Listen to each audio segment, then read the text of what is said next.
past activities, I do not plead to be excused or relieved from your curse. Although what I have said is not wrong, please let whatever you think is wrong be pardoned. Purport by Srila Prabhupada. Being fully aware of how the results of one's karma accrue by the laws of nature, Chitraketu did not want to be released from Parvati's curse. Nonetheless, he wanted to satisfy her because although his verdict was natural, she was displeased with him. As a matter of course, Maharaja Chitraketu begged pardon from Parvati. Okay.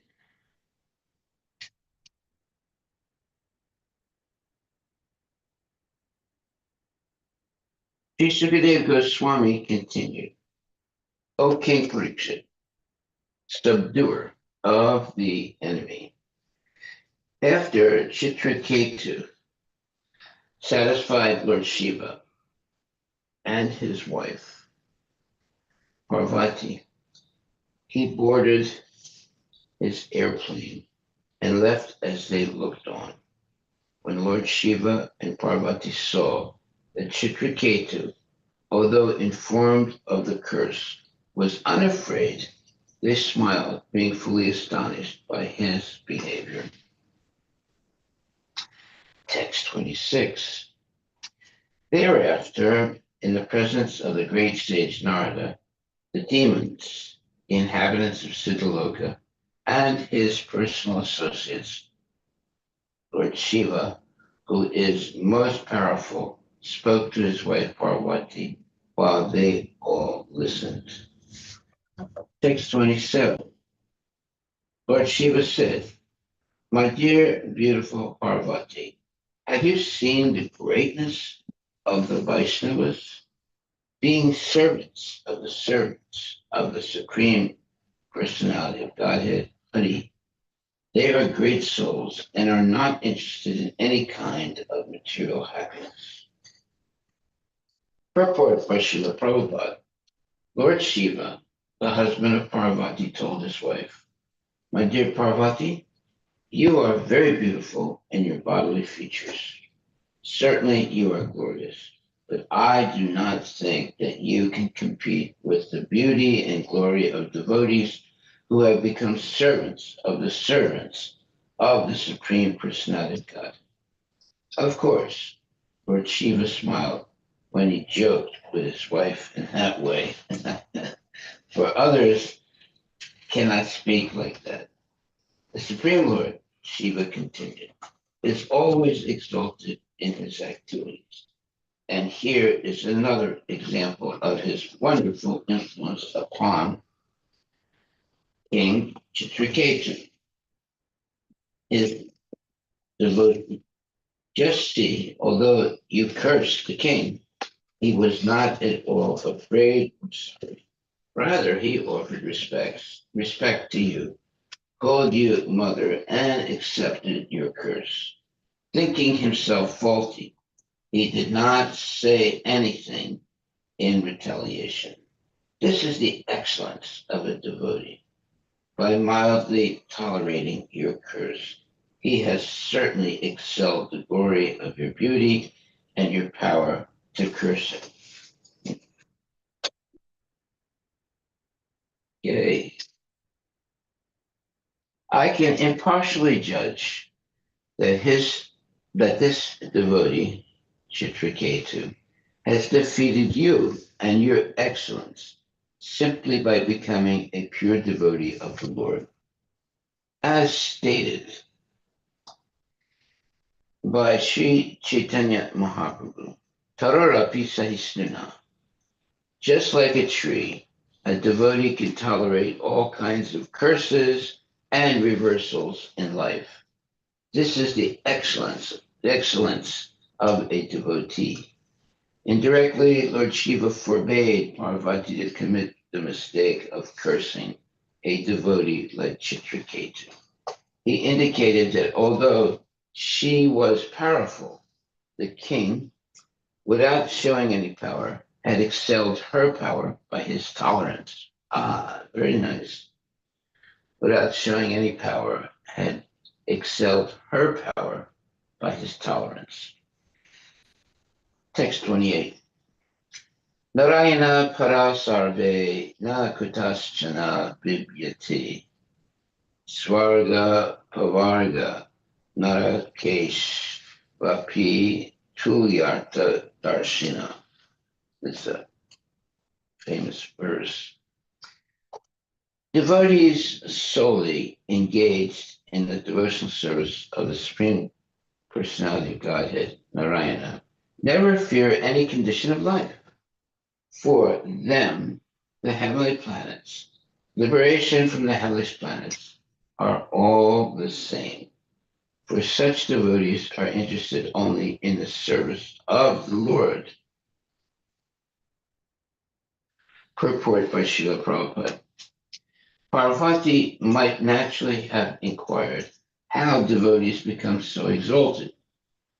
Therefore, this verse explains that they are Narayana Para, simply dependent on Narayana. They do not mind reverses in life because in the service of Narayana, they have learned to tolerate whatever hardships there may be. They do not care whether they are in heaven or in hell. They simply engage in the service of the Lord. This is their excellence. Anukulyena Krishnana Suvanam. They are liberally engaged in the service of the Lord, and therefore they are excellent. By using the word Prityanam, Lord Shiva pointed out that although Chitraketu provided one example of tolerance and excellence, all the devotees who have taken shelter of the Lord as eternal servants are glorious. They have no eagerness to be happy by being placed in the heavenly planets, becoming liberated, or becoming one with Brahman, the supreme effulgence. These benefits do not appeal to their minds. They are simply interested in giving direct service to the Lord. Text 29. Because of the actions of the Supreme Lord's external energy, the living entities are conditioned in contact with material bodies. The dualities of happiness and distress, birth and death, curses and favors, are natural byproducts of this contact in the material world. Purport by Srila Prabhupada. In Bhagavad Gita, we find Mayadaksena Bhakriti Suyate Sacharacharam. The material world works under the direction of the goddess Durga, the material energy of the Lord, but she acts under the direction of the Supreme Personality of Godhead. This is also confirmed in Brahma Samhita 544. Shasti Stati Pralaya Sadhana Sakti Eka. Chaheva Yashiv Manani Viparti Durga. Durga, the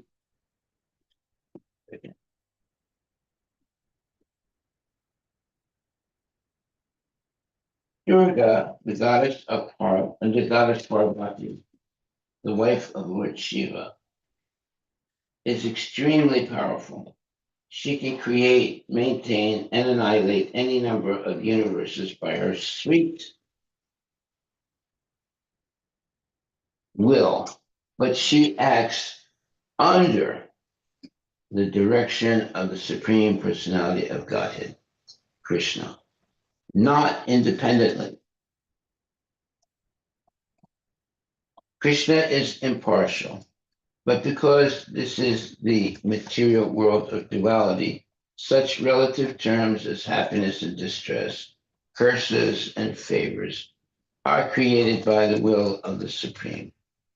Those who are not Narayana Para, pure devotees, must be disturbed by this duality of the material world, whereas devotees who are simply attached to the service of the Lord are not at all disturbed by it.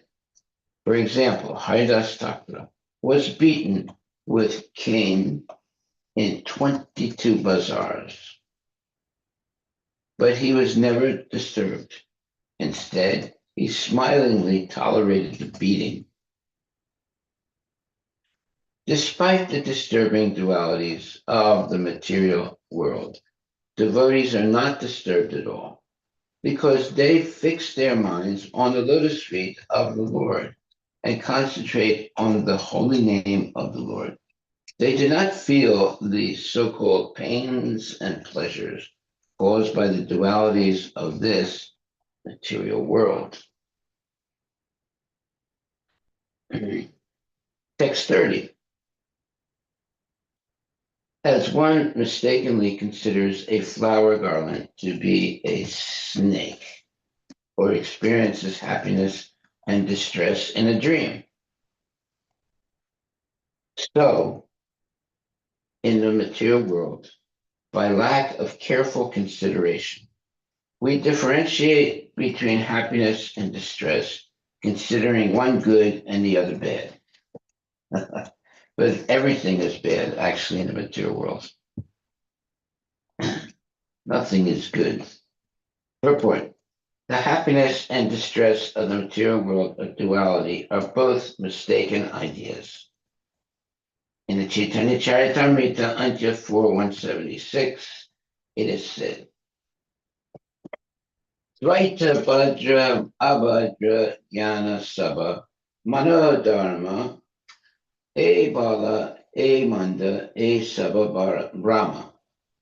The distinctions between happiness and distress in the material world of duality are simply mental concoctions. For so, the so-called happiness and distress are actually one and the same. They are like the happiness and distress in dreams. A sleeping man creates his happiness and distress by dreaming, although actually they have no existence. The other example given in this verse is that a flower garland is originally very nice, but by mistake, for want of mature knowledge, one may consider it a snake. In this connection, there is a statement by Prabodhananda Saraswati, Vishwam Purna Sukhayate. Everyone in this material world is distressed by miserable conditions. But Sri Prabodhananda Saraswati says that this world is full of happiness. How is this possible? He answers, Yat Karunya Kataksha Vaibhavatam Tam Voram Eva Stuma. A devotee accepts the distress of this material world as happiness, only due to the causeless mercy of Sri Chaitanya Mahaprabhu. By his personal behavior, Sri Chaitanya Mahaprabhu showed that he was never distressed, but always happy in chanting the Hare Krishna mantra. One should follow in the footsteps of Sri Chaitanya Mahaprabhu and engage constantly in chanting the Maha Mantra, Hare Krishna, Krishna Krishna, Hare Hare Rama, Rama Rama, Hare Hare. Then he will never feel the distresses of the world of duality. In any condition of life, one will be happy if he chants the holy name of the Lord. Now, that's wonderful. In dreams, we sometimes enjoy eating sweet rice and sometimes suffer as if one of our beloved family members had died.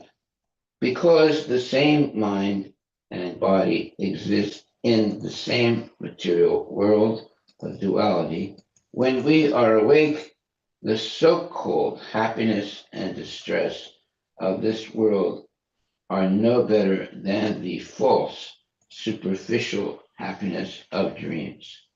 The mind is the via medium in both dreams and wakefulness, and everything created by the mind in terms of sankalpa and vikalpa, acceptance and rejection, is called manodharma or mental concoction.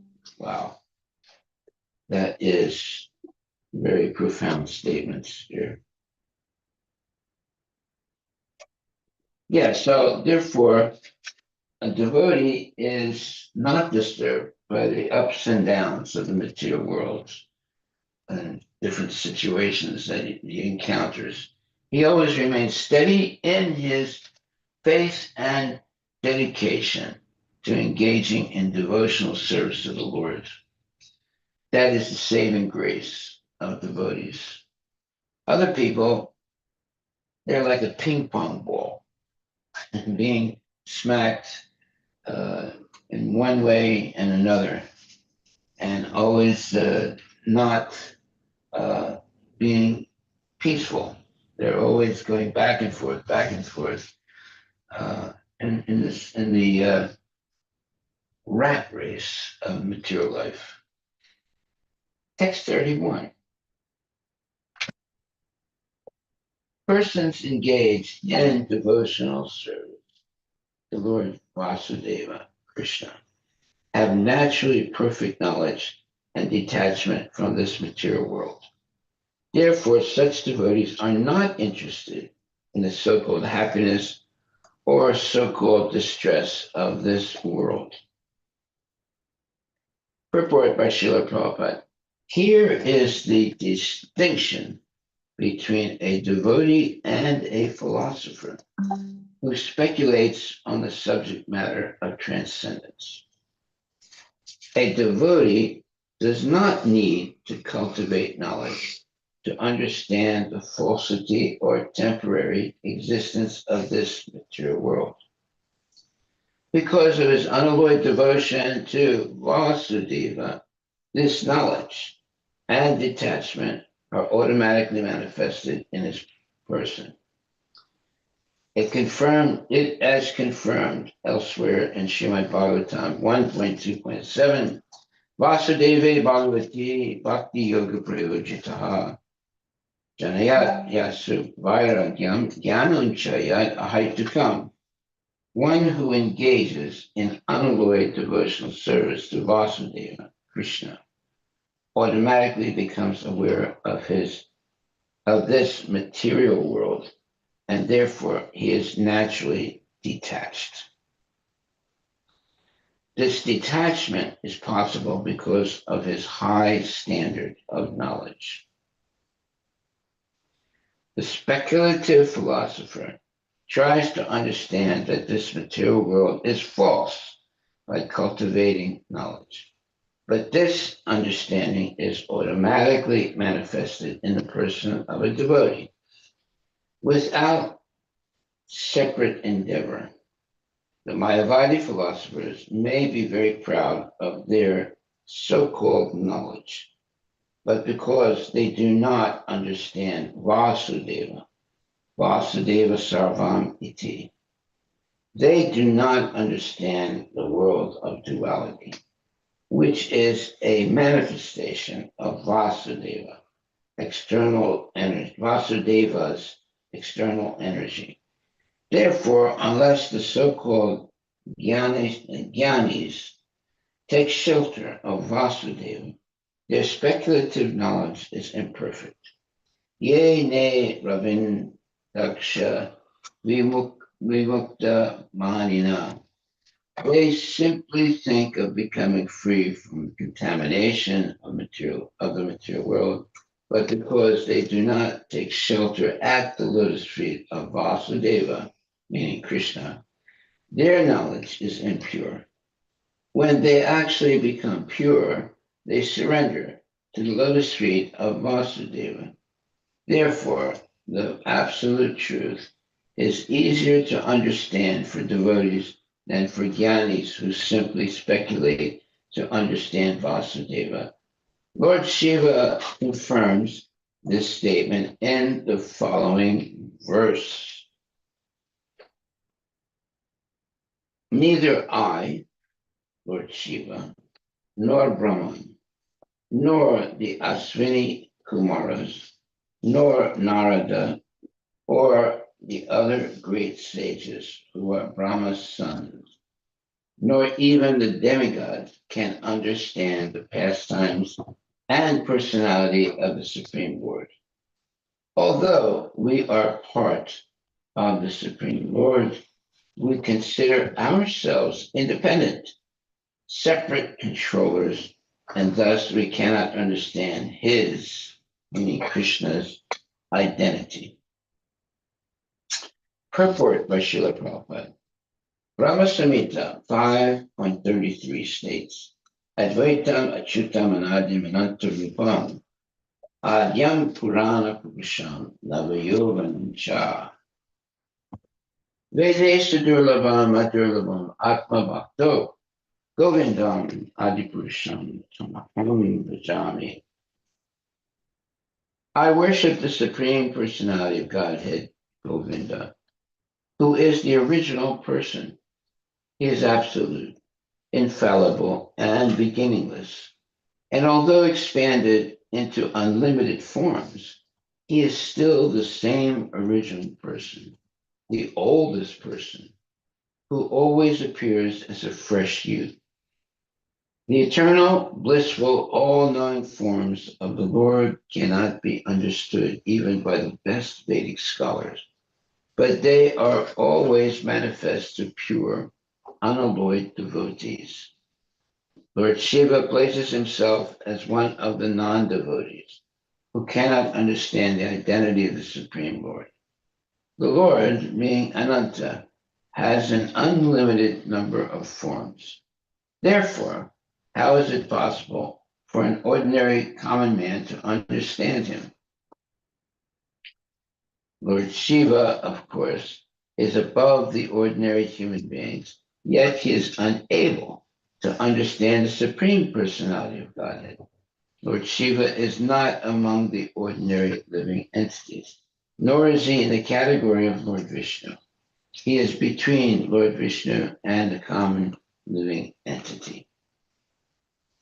All right, that's good. That tells you where Lord Shiva is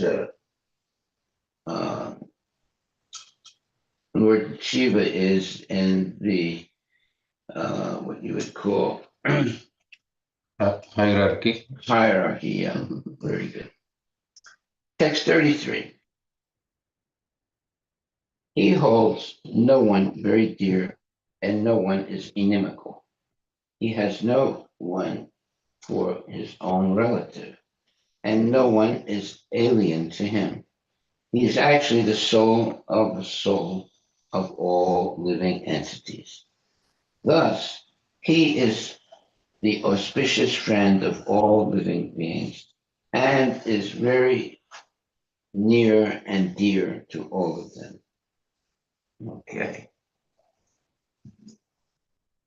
talking about Lord Shiva. Purport. Shiva, the Supreme Personality of Godhead, in his second feature, is the super soul of all living entities.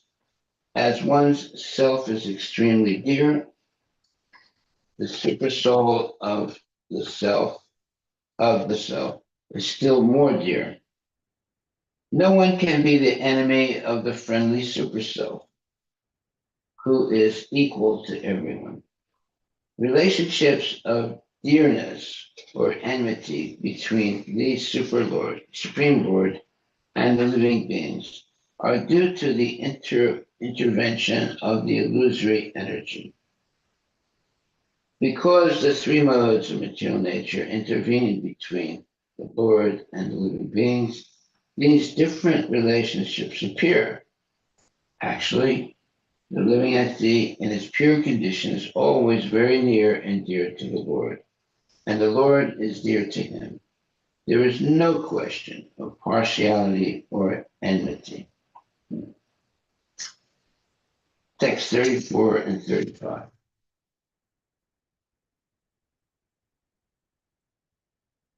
This no, this magnanimous Chitraketu, meaning he's very tolerant and very, let's say, very, very, what do you call it? Very, very tolerant. Yeah. This magnanimous Chitraketu is a dear devotee of the Lord. He is equal in all living entities and is free from attachment and hatred. Similarly, I am also very dear to Lord Narayana. Therefore, no one should be astonished to see the activities of the most exalted devotees of Narayana, for they are free from attachment and envy. They are always peaceful, and they are equal to everyone. Well, that's a definition. Those are the qualities of a genuine devotee.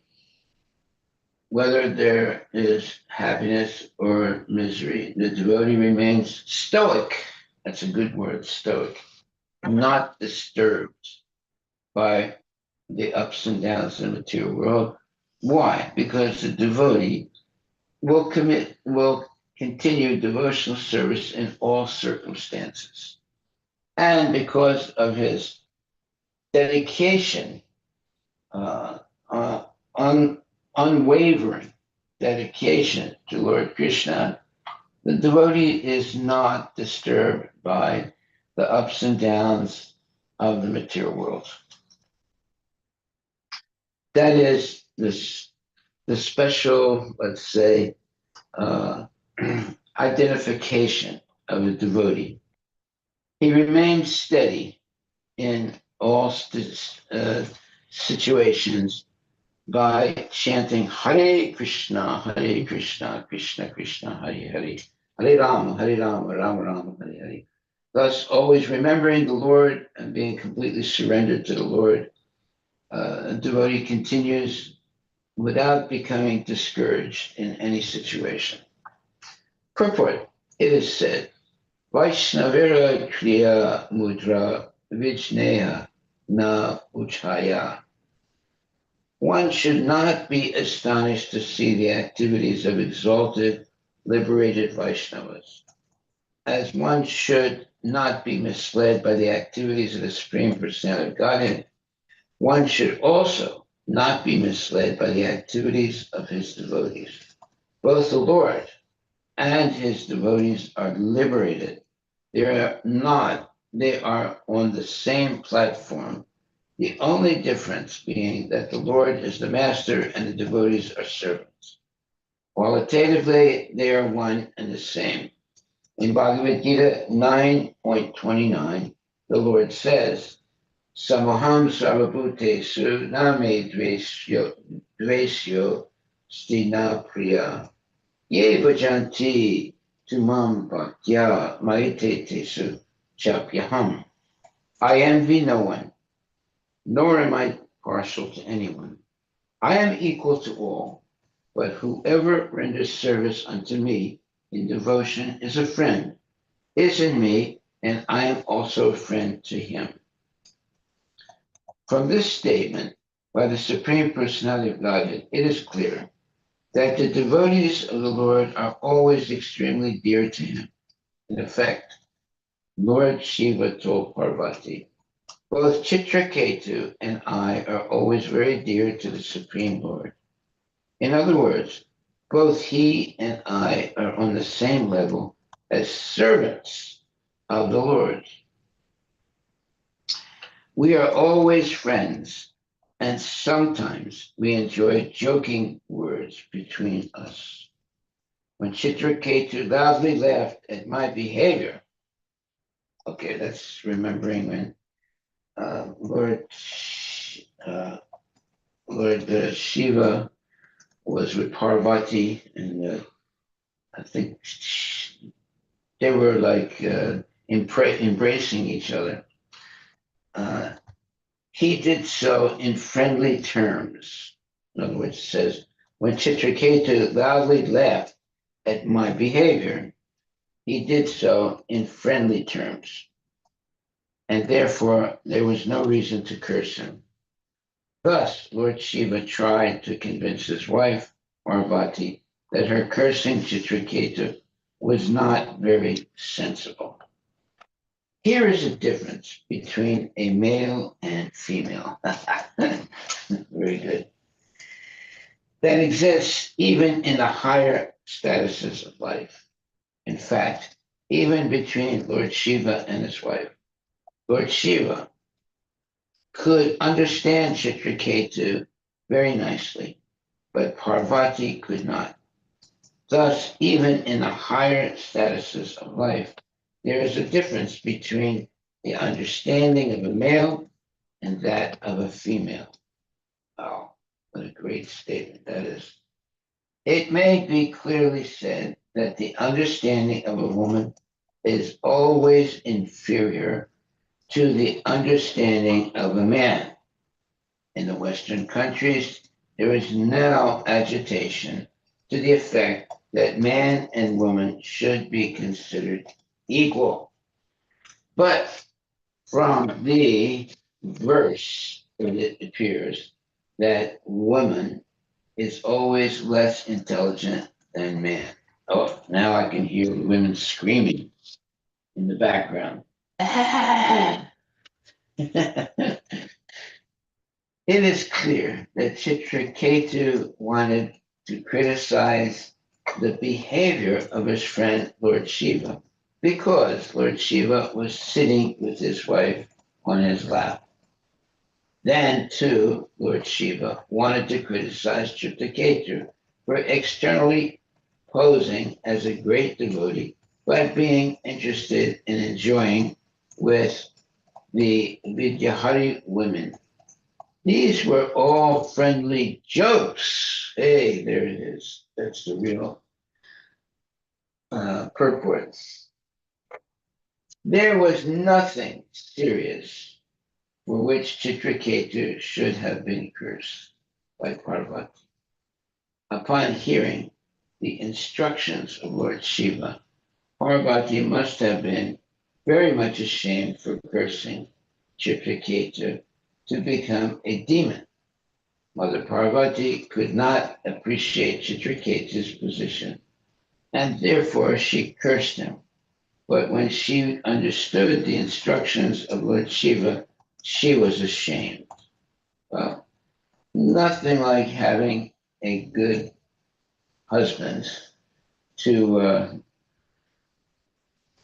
protect his wife. Women often can make harsh decisions without uh, being carefully understanding all these situations in life. Text 36. Sukadeva Goswami said, O king, after hearing this speech by her husband, the demigoddess Uma, the wife of Lord Shiva, gave up her astonishment at the behavior of King Chitraketu and became steady in intelligence. Ah, very good. Sri Vishwanatha Chakravarti Thakur remarks that the word Santa Dihi means Sriva Purva Swabhava Mritya. When Parvati remembered her former behavior, second,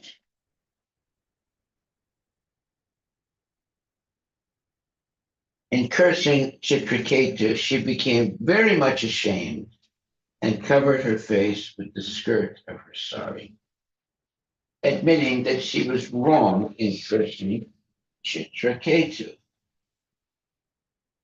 Okay, so what happens? Parvati and Shiva are uh, embracing each other. And Chitraketu, when he sees this, he says, "Ha!" So he makes some kind of what you would say uh, a uh, a a sound to prove that what he thinks they're doing is not right. Okay. Text 37. The great devotee Chitraketu was so powerful that he was quite competent to curse Mother Parvati in retaliation. But instead of doing so, he very humbly accepted the curse and bowed his head before Lord Shiva and his wife. This is very much to be appreciated as the standard behavior of a Vaishnava. Oh, yeah. Vaishnavas are very tolerant and very surrendered to the Supreme Personality of Godhead. So, therefore, they're not panicked in any situation. Purport. Upon being informed by Lord Shiva, Mother Parvati could understand that she was wrong in cursing Chitraketu.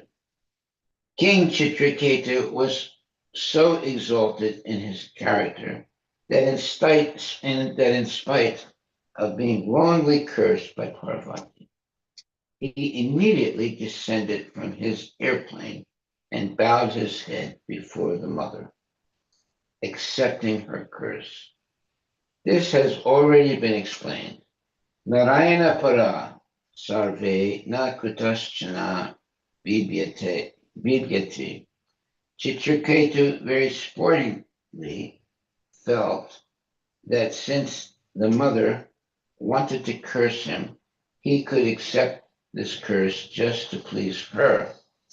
This is called sadhu lakshanam, the characteristic of a sadhu or a devotee. As explained by Sri Chaitanya Mahaprabhu, Trinadapi Sunichena Tararapi Sahisnana. A devotee should always be very humble and meek and should offer all respect to others, especially to superiors. Being protected by the Supreme Personality of Godhead, a devotee is always powerful, but a devotee does not wish to show his power unnecessarily. However, when a less intelligent person has some power, he wants to use it for sense gratification. This is not the behavior of a devotee. Okay, very good. Now we know how to differentiate between a devotee and a non-devotee. In other words, when a less intelligent person has some power, he wants to use it for sense gratification. This is not the behavior of a devotee. Text 38. Yeah, he doesn't use his powers for sense gratification. Whereas a non devotee, if they have powers, they'll oftentimes use their powers for sense gratification. Text 38. Being cursed by Mother Durga, Bhavani, the wife of Lord Shiva, that same Chitraketu accepted birth in a demoniac species of life, although still fully equipped with transcendental knowledge and practical application of that knowledge in life. It's very important to have practical application of the knowledge in life. He appears as a demon at the fire sacrifice performed by Twasta, and thus he became famous as Ritrasura. So he's an asura, but actually he's a great devotee. Purport by Srila Prabhupada. The word yoni is generally understood to mean jati, family, group, or species. Although Vitrasura appeared in a family of demons, it is clearly said that his knowledge of spiritual life still existed. Jnana Vijnana Samyuta, his spiritual knowledge and the practical application of that knowledge in life were not lost, even though he's cursed to be a demon. Therefore, it is said that even if a devotee falls down for some reason, he is still not lost. Yat Shakva Vabhadram Abud Amusyakim Ko Varta Apto Pachatam Sva Dharmata. Bhagavad Gita, Srimad Bhagavatam 1.5.17. Once one is advanced in devotional service, his spiritual assets are never lost under any circumstances. Whatever spiritual advancement he has achieved continues. This is confirmed in Bhagavad Gita. Even if a bhakti yogi falls, he takes birth in a rich family or family of brahmanas, in which he again starts devotional activities from the point where he left off. Although Vritrasura was known as Asura or demon, he did not lose his consciousness of Krishna or devotional service. Yeah, so we have to be careful about judging people. Text 39. Yeah, because sometimes you will find devotees amongst the non-devotees. And sometimes you'll find demons amongst the devotees. So you have to be very careful and not to assume things without analyzing the situations. My dear King Parikshit, you inquired from me how Vitrasura, a great devotee, took birth in a demoniac family. Thus, I have tried to explain to you everything about this. Text 40. Chitraketu was a great devotee, a Mahatma. If one hears this history of Chitraketu from a pure devotee, the listener also is freed from the conditional life of material existence. Purport. The historical incidents in the Puranas, such as the history of Chitraketu, explained in the Bhagavata Purana, are sometimes misunderstood by outsiders or non-devotees. Therefore, Sukadeva Goswami advised that the history of Chitraketu be heard from a devotee. Anything about devotional service or the characteristics of the Lord and his devotees must be heard from a devotee, not from a professional reciter. This is advised herein. Sri Chaitanya Mahaprabhu's secretary also advised that one learn the history of Srimad Bhagavatam from a devotee. Yaha Bhagavata Pada Vaishnavira Stane. One should not hear the statements of Srimad Bhagavatam from professional reciters, or else they will not be effective. Quoting from the Padma Purana, Sri Sanatana Goswami has strictly forbidden us to hear about the activities of the Lord and his devotees from the mouths of non-devotees. Yeah, it's a fact. A Vaishnava Mukul Mukhod Girnam, Putam Hari Katamritam, Shravanam, Naivakartavya, Sarpochis Tam Yatapaya. One should not hear anything about Krishna from non-Vaishnavas. Milk touched by the lips of a serpent has poisonous effects. Similarly, talks about Krishna given by a non-Vaishnava are also poisonous. One must be a bona fide devotee, and then he can preach and impress devotional service upon his listeners. Text 41. Second.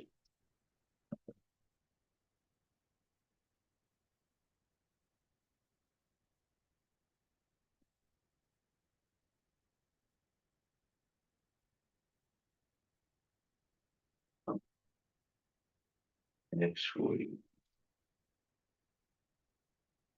One who rises from bed early in the morning and recites this history of Chitraketu, controlling his words and mind and remembering the Supreme Personality of Godhead, will return home, back to Godhead, without difficulty. Thus end the Bhaktivedanta purports of the sixth canto, 17th chapter of the Srimad Bhagavatam, entitled Mother Parvati Curses Chitraketu. Gaur Premanande Haribo, the one who rises from bed early in the morning and recites this history of Chitraketu, controlling his words and mind and remembering the Supreme Personality of Godhead, will return home back to Godhead without difficulty. Hare Krishna. Okay, chapter 18. DT vows to kill King Indra. Whoa, that's okay. Let's see what this is all about. This chapter gives the history of Diti. So there's Diti and there's Aditi, because now we're talking about Diti, the wife of Kashyapa, and how she followed a vow to have a son who would kill Indra. It also describes how Indra attempted to foil her plan by cutting to pieces the sun within her womb. Whoa, this is very, very high-powered activities here. In relation to Tvasta and his descendants, there is a description of the dynasty of the Adityas, sons of Aditi, and other demigods. Prishni, the wife of Aditi's fifth son, named Savita, had three daughters, Savitri,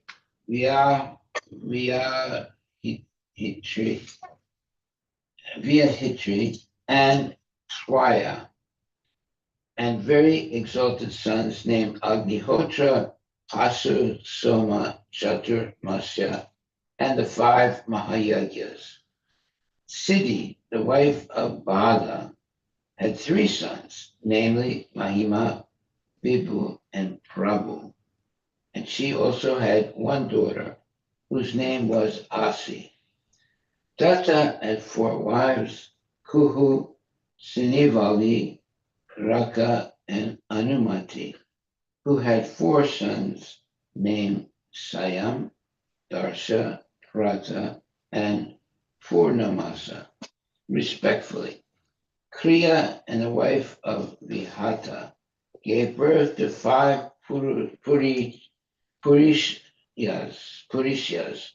who are representatives of five kinds of fire gods. Brigu, the mind-born son of Brahma, took his birth again from Karsani, the wife of Varuna, and the great sage Valmiki appeared from Varuna's semen. Agastya and Vasistha were two sons of Varuna and Mitra. Upon seeing the beauty of Urvasi, Mitra and Varuna discharged semen, which they kept in an earthen pot. From that pot, Agastya and Vasistha appeared. Mitra had a wife named Revati, who gave birth to three sons, Utsarga, Arista, and Pipala. Aditi had 12 sons, of whom Indra was the 11th. Indra's wife was named Polomi Sachidevi. She gave birth to three sons, Jayanta, Rishabha, and Mithusa. By his own powers, the Supreme Personality of Godhead appeared as Vamanadeva.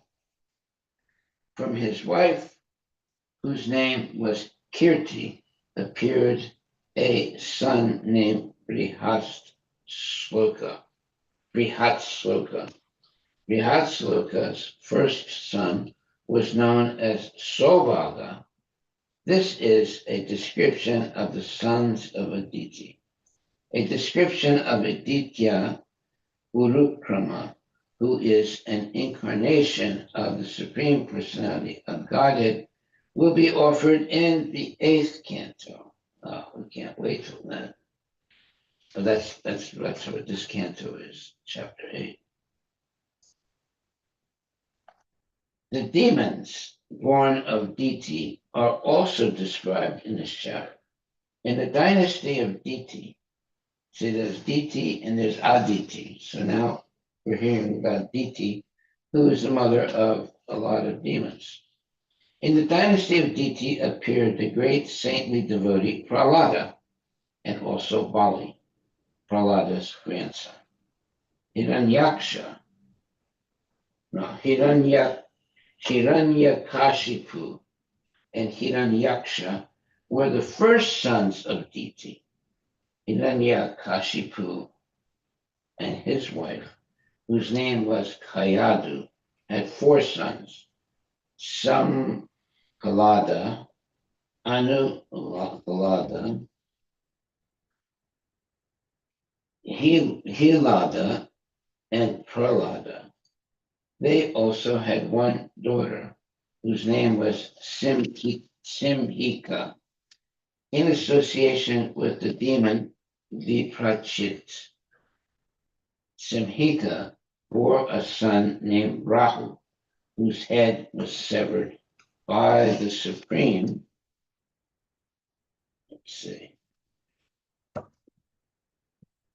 Personality of Godhead. Kirti, the wife of Samkalada, bore a son named Panchajana. Kalada's wife, whose name was Damani, gave birth to two sons, Vatapi and Ilvala. And Ilvala put Vatapi into the form of a ram. The ram is a very powerful goat.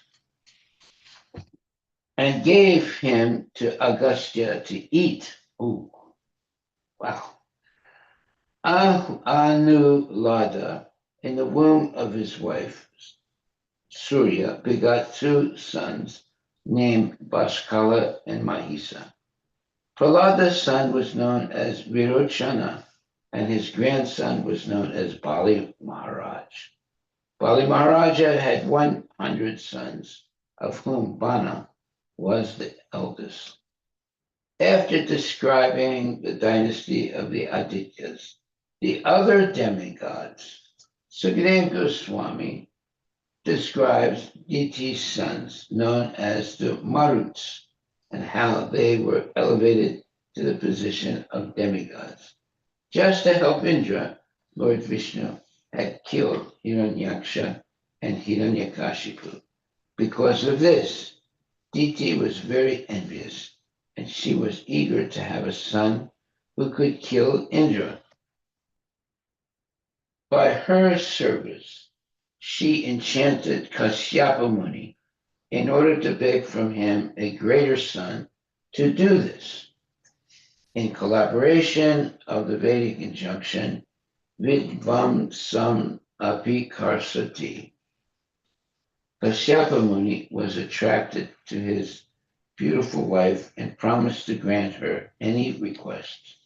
When, however, she requested a son who would kill Indra, he condemned himself, and he advised his wife Diti to follow the Vaishnava ritualistic ceremonies to purify herself.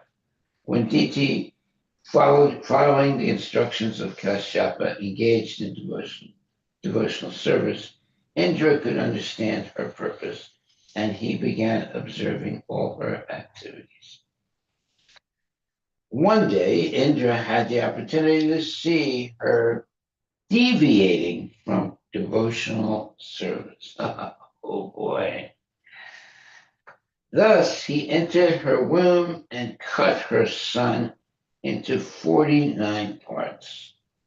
In this way, the 49 kinds of air known as the Maruts appeared. But because Diti had performed the Vaishnava ritualistic ceremonies, all the sons became Vaishnavas.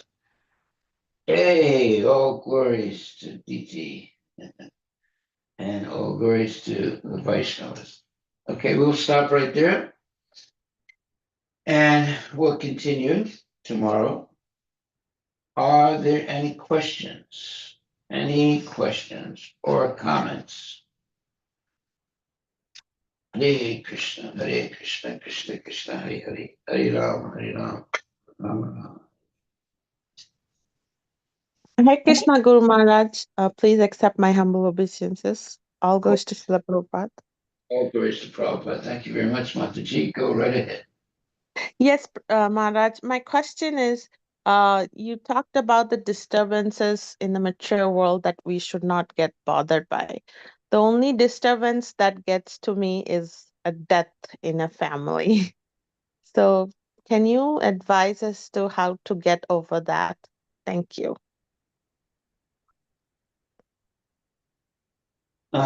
Well,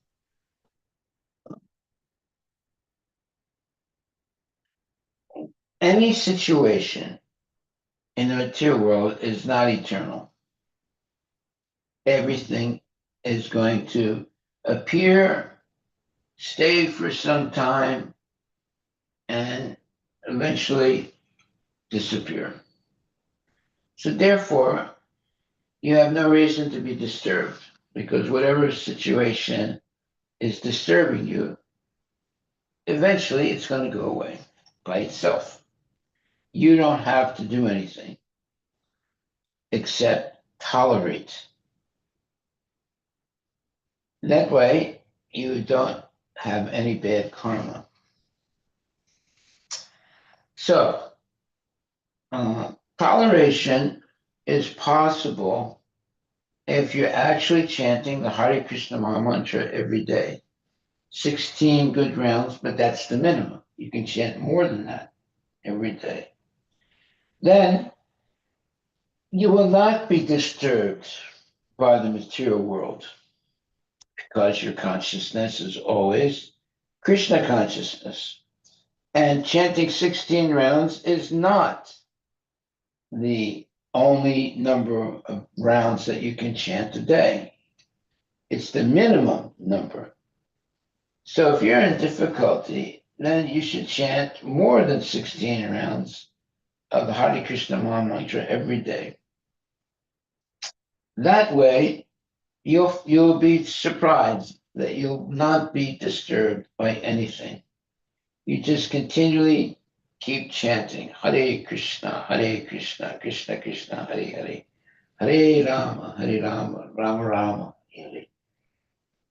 And the holy name chanted without material desires will protect you from all situations of life. That is the culture of devotees.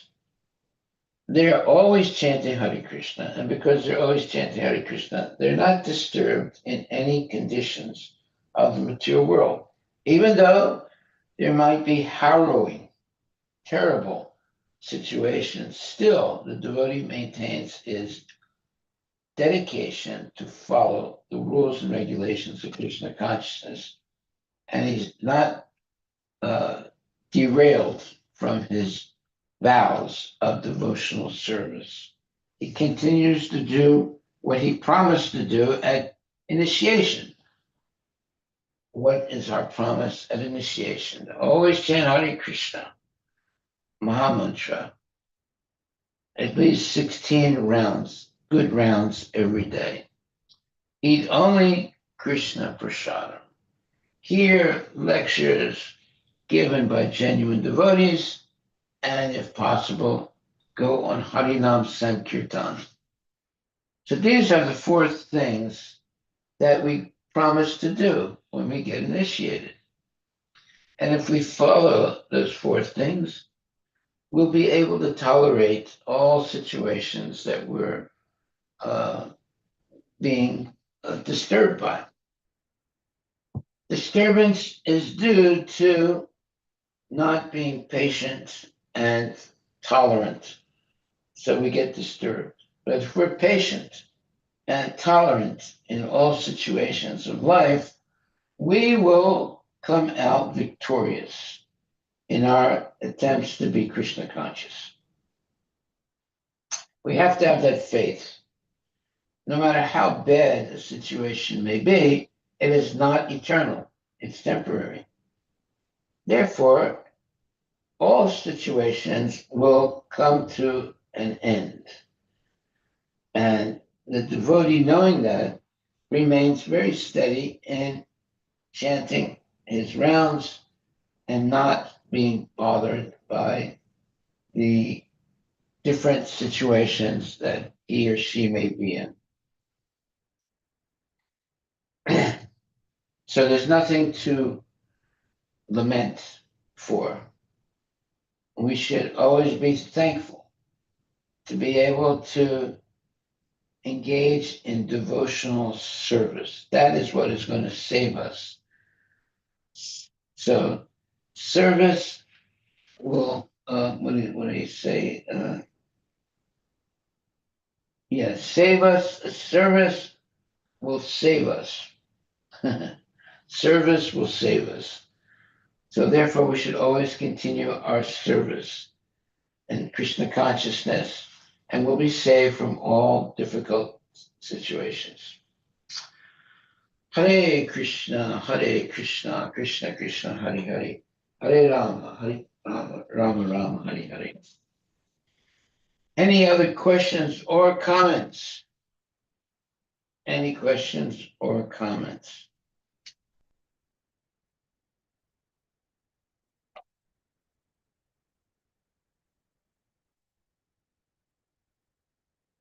So our ability to tolerate situations becomes stronger and stronger the more we chant Hare Krishna very nicely, takes nice prasadam, and strictly follow the regulative principles. By doing that and associating with genuine devotees, that's also the most important thing, associating with genuine devotees, we'll be able to tolerate all situations of life and come out victorious due to our constant service for Krishna, the Supreme Personality of Godhead, and Guru. Okay, thank you very much, my dear devotees. That is our takeaway for today. And if there's any other questions, you can ask it now. If not, then we will adjourn and continue tonight.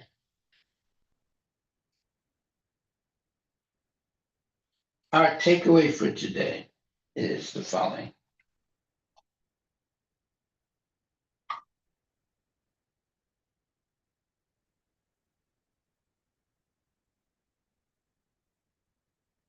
Excuse me 1 second.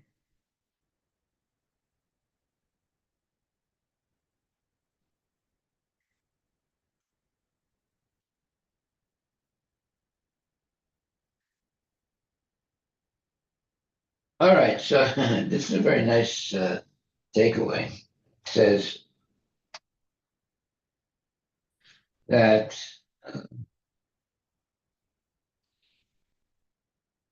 because DT was very envious and she was eager to have a son who could kill Indra.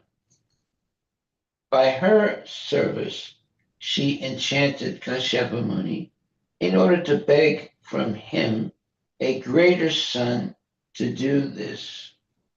In collaboration of the Vedic injunction, Vidvamsam api karsuti, Kashyapa Muni was attracted to his beautiful wife and promised to grant her any request. When, however, she requested a son who would kill Indra, he condemned himself and he advised his wife Diti to follow the Vaishnava ritualistic ceremonies to purify herself.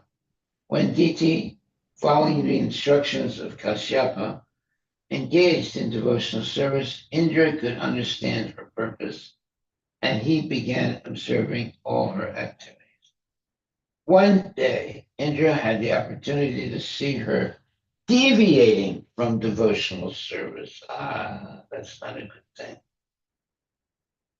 Thus, he entered her womb and cut her son into 49 parts. In this way, the 49 kinds of air known as the Maruts appeared, but because Diti had performed the Vaishnava ritualistic ceremonies, all the sons became Vaishnavas.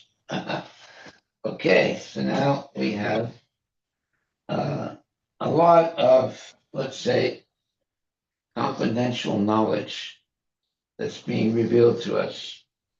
In all situations, we should maintain our devotional service to the Lord and not be, in other words, not be in a situation of doubt and stop engaging in devotional service. We should always continue in devotional service, regardless of the situation. And that way, we'll be able to tolerate all situations and end up, happy and always under the protection of the Lord. Okay, so even to the point where someone like Indra, he enters the uh, the womb of a woman, Diti, because why? She was deviating from devotional service. He enters her womb and cuts her son into 49 parts. In this way, the 49 kinds of air known as the Maruts appeared. But because Diti had performed the Vaishnava ritualistic ceremonies, all the sons became Vaishnavas. Now we see why it's so important to follow the Vaishnava, let's say, path. We can be protected in all situations by being surrendered to Krishna, the Supreme Personality of Godhead, and engaging in activities that are pleasing the Lord. Okay, that is our takeaway for today. Always remember Krishna, never forget Krishna, and engage in devotional service to Krishna in all circumstances. Then we will be protected by the Lord, even in the most dire situations. Thank you very much, my dear devotees. All glories to Srila Prabhupada Ki Jai. Chant Hare Krishna and be happy. Hare Krishna, Krishna Krishna, Hare Hare. Hare Rama, Rama Rama, Hare Hare. Have a very good day and chant Hare Krishna and be happy. All glories to Srila Prabhupada ki jai.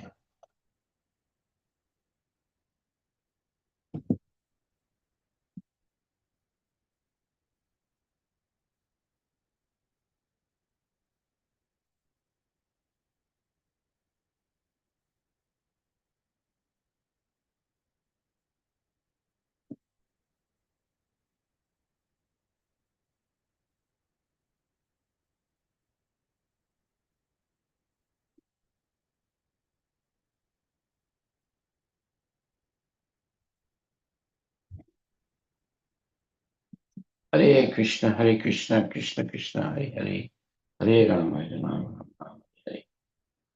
Okay.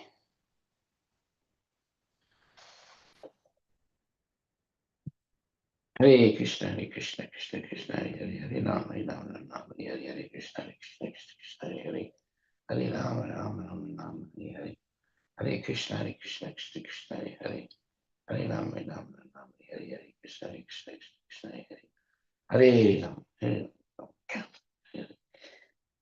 Krishna, Krishna, Hare Rama, Hare Krishna, Rama,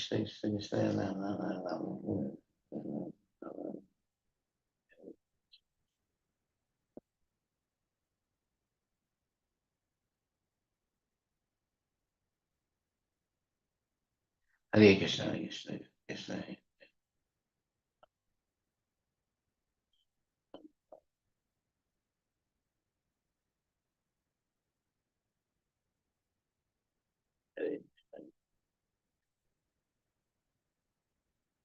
Hare Hare Krishna,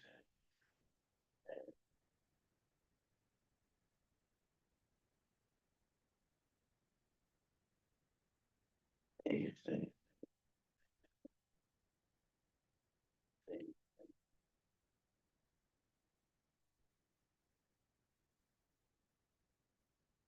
Hare Krishna, Krishna.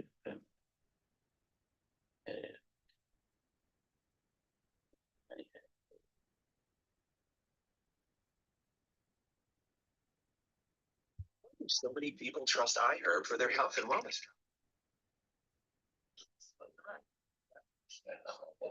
Hare Krishna, Krishna, Krishna,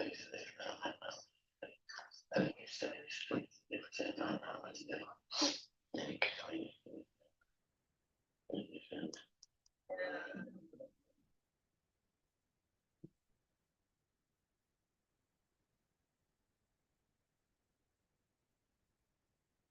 In the name of God, the most gracious, the most merciful.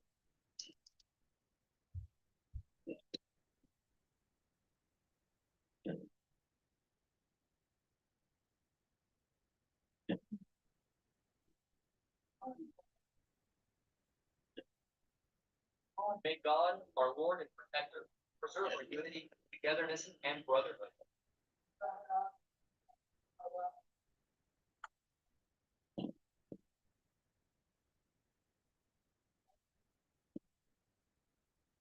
May He preserve the health and well-being of this esteemed gathering, near and far, who share this table.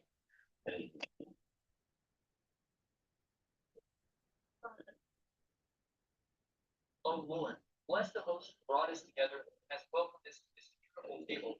Bless his table. O God, Lord of the world, most great